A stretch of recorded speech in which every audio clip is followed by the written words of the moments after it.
All right, guys, we're at the Alamo. This ought to be interesting. What kind of history buffs? She's really a history buff. Yeah. And we're gonna go check this out. This is one of our bucket list things we've always wanted to do. If you don't know much about the history of the Alamo, we're going to talk a little bit about it.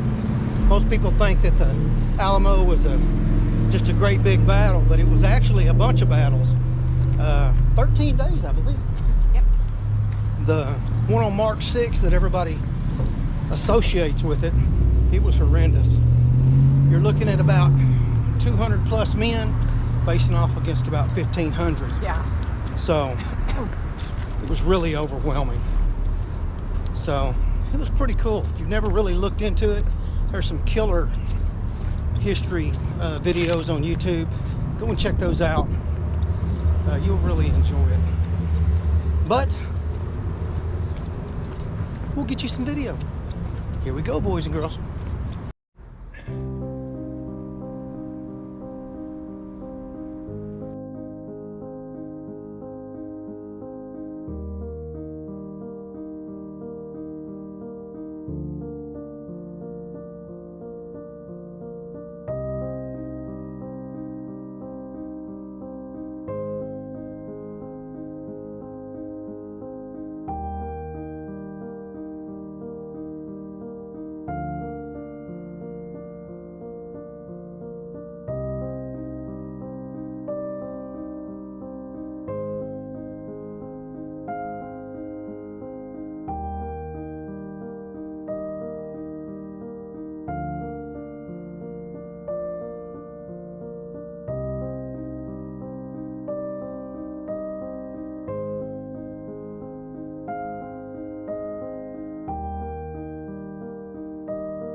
The Zuber gold coin is one of only 2 coins made and presented to the 2 surviving veterans of the Battle of San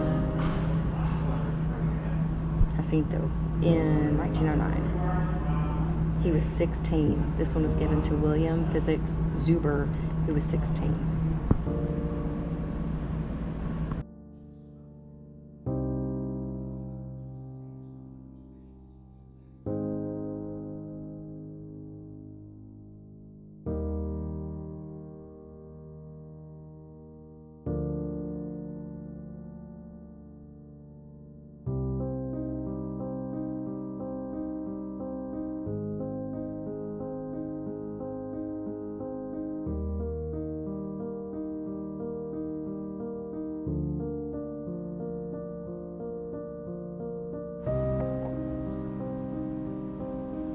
Some amazing weaponry. Of course, they would say that about our guns. I'll have to get this one from the other side so you can really see it. Boy, it's incredible.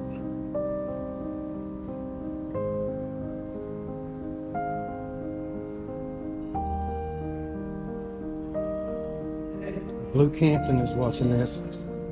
He's jealous of me.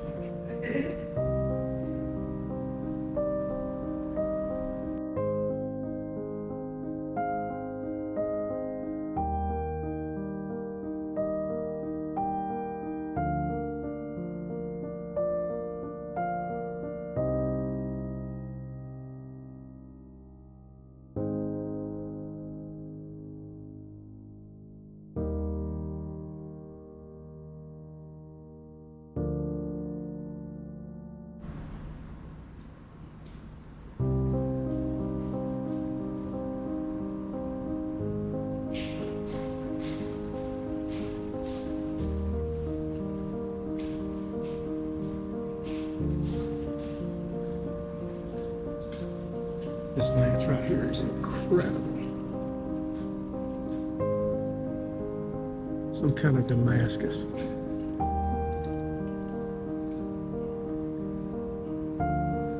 Frontier axe right there, that's amazing. Looks like a tomahawk.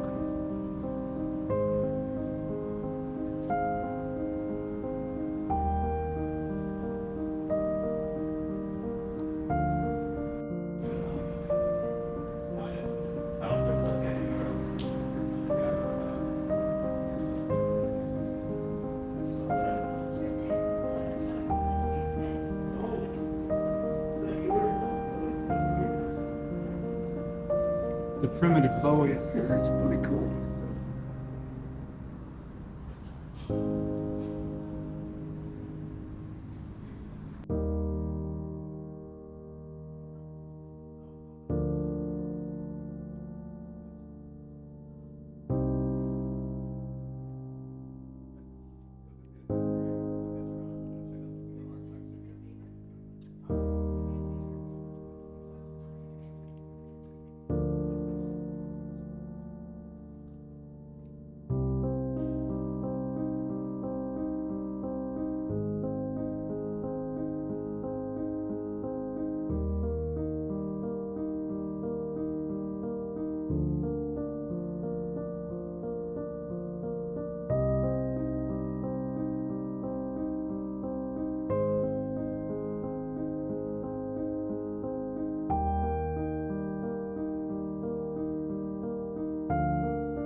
The structure next to this was the artillery command post. This is pretty interesting. This is a riding boot.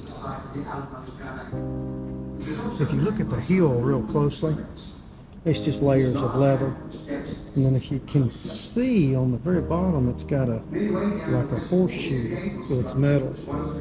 These were high heels so they could stay in the stirrups more easy, controlling their horse. Very cool.